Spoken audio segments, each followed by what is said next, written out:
Friends, ఈరోజు రసం prepare చేద్దామండి.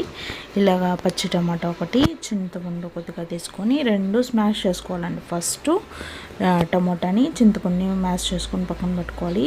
జీలకర్ర, మిరియాలు, వెల్లుల్లి ఈ మూడింటిని ఏంటంటే రోకలిలో వేసుకొని దంచుకోండి. కొద్దిగా ఎక్కువ నున్నగా చేయకండి. ఇలాగా ఎండుమిర్చి, పసుపు, ధనియాల పొడి, కారం కొద్దిగానండి 1/2 టీ స్పూన్ వేస్తున్నాను. కొత్తిమీర, కరివేపాకు.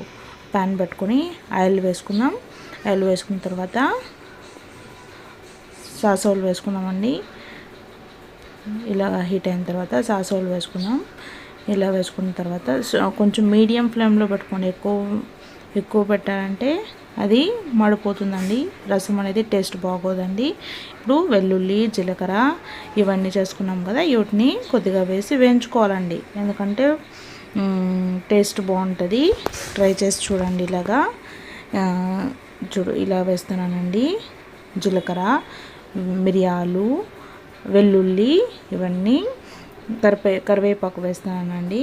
కరివేపాకు వేసిన తర్వాత కొద్దిగా ఇట్లా జస్ట్ వేయించుకోండి, అంతేనండి. తర్వాత మనము టమాటా, చింతపండుని మ్యాష్ చేసుకున్నది ఇప్పుడు మసాలా దినుసులన్నీ వేసేసానండి. ధనియాల పొడి, పసుపు, కారం కొద్దిగా. ఇప్పుడు ఈ గుజ్జు అంతా దీంట్లో వేస్తున్నానండి. ఇది టమాటా, చింతపండు గుజ్జు వేసుకున్న తర్వాత ఒక 2 గ్లాసెస్ వాటర్ వేస్తున్నానండి. 2 గ్లాసెస్ వాటర్ వేస్తున్నాను. ఇలా వేసిన తర్వాత ఎక్కువ బాయిల్ అవ్వాల్సిన అవసరం లేదండి. ఒక ఉప్పు వేస్తున్నాను. ఉప్పు వేసానండి. ఉప్పు వేసిన తర్వాత కొద్దిగా హీట్ మనకి తక్కువ కావాలని చూడండి.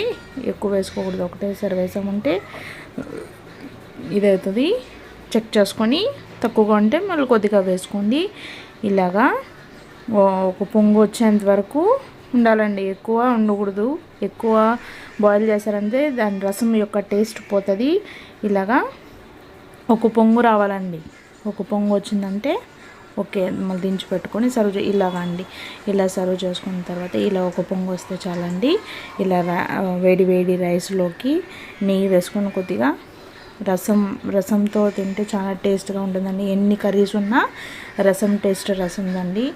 ఇలాగా ట్రై చేసి చూడండి ఫ్రెండ్స్. ఇలా సర్వ్ చేసుకోండి.